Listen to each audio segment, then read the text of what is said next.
is Stan Moniz. I've been a photographer and storyteller for about 20 years. I'm from Hawaii, now living in Orange County, California, and I have a passion for the ocean and ocean conservation.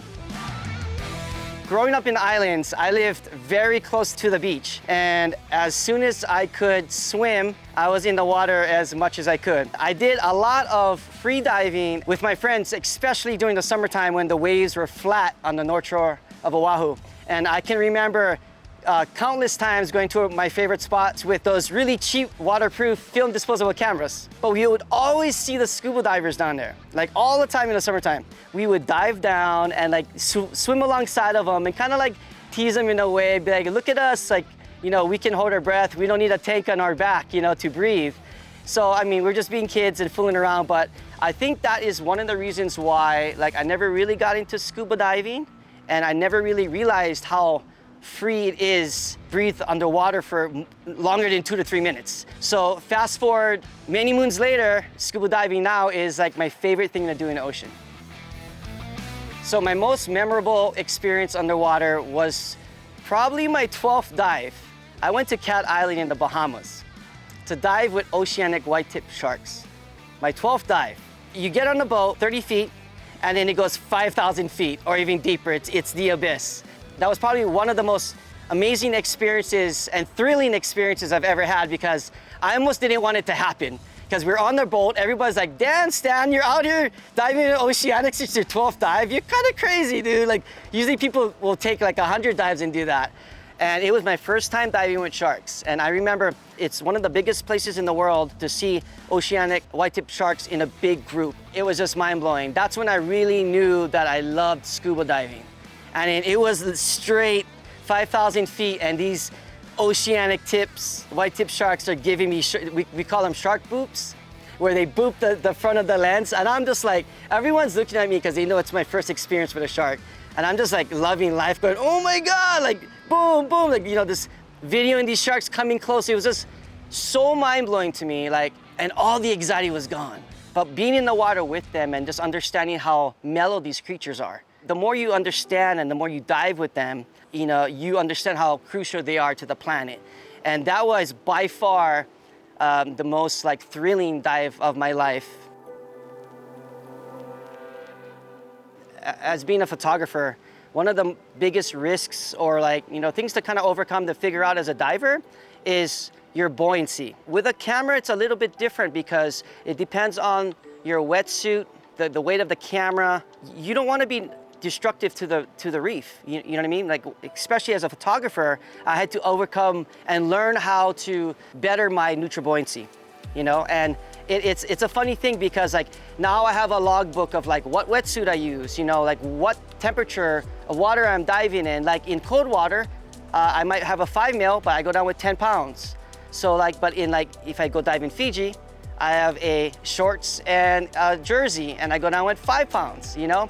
And a lot of this makes a big difference and factor to your diving. Because for a diver, the neutral buoyancy will just click. Like, it all depends on how many dives you do. Like, I remember being in Bimini in the Bahamas, and I was diving, that was the hammerhead dive.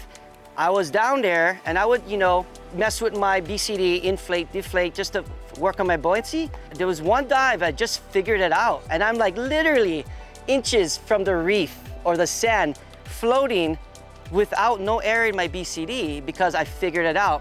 You know, just understanding how to use your lung as pretty much the way I call it, your second BCD. When you inhale, exhale. So those are things that that I had to kind of figure out as a scuba diver, especially with a camera. Because when you're diving without a camera, it's a different ballgame. And I probably can count on my hand how many times I dove without a camera. Like, I always take it down because you never know what you're gonna get. But figuring out your neutral buoyancy is key, I think, as a diver.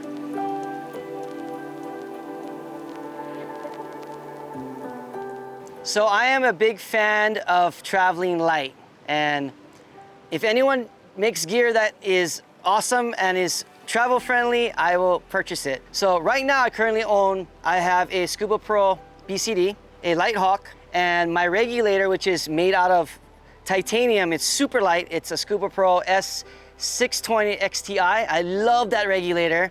It's kind of pricey, just so you guys know, but it's the best. I absolutely love it. And I would say that my favorite piece of gear is my Cressi Nano mask. It is a mask that I used to own back in the day that I purchased again. When I got into scuba diving, I was trying all these different masks out, and I just have a small face and a big nose, so that mask is just like the perfect mask for me. I don't know why. My advice to a new diver is the mask is your most important thing, you know, like learning how to breathe and how to defog your mask. And if it feels comfortable on your face, you're gonna have an amazing dive.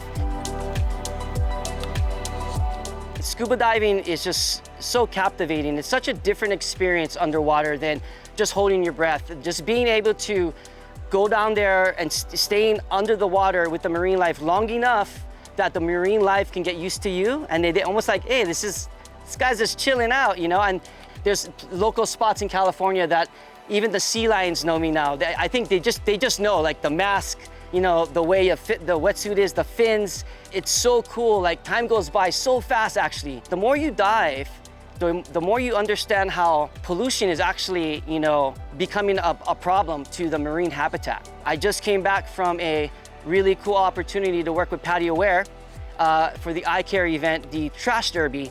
Hundreds of divers got together for one common goal, to clean the ocean. And you know, everyone pulled out about 3,000 pounds of line, anchors, in a couple days. But I was there firsthand seeing like just fishing line, you know, wrapping around coral, killing coral. There's so much destruction that things can do that a normal person can't see. So as a diver moving forward into the future, I just see myself working more in conservation. Once I started diving, it gave me more of a purpose. It made me focus on what I was good at to tell a good story, if that makes any sense. Scuba diving really honed that in for me and be like, Stan, this is your lane, you know? And I've been a photographer for so long, and I'm taking all these pretty pictures to inspire people and this and that, but like, this is literally like the lane I should be on, you know? And I think this is, for me moving forward, this is my future, to tell more stories and help people in conservation, continue my work with PADI Aware, or any other nonprofit that needs my help to support their cause.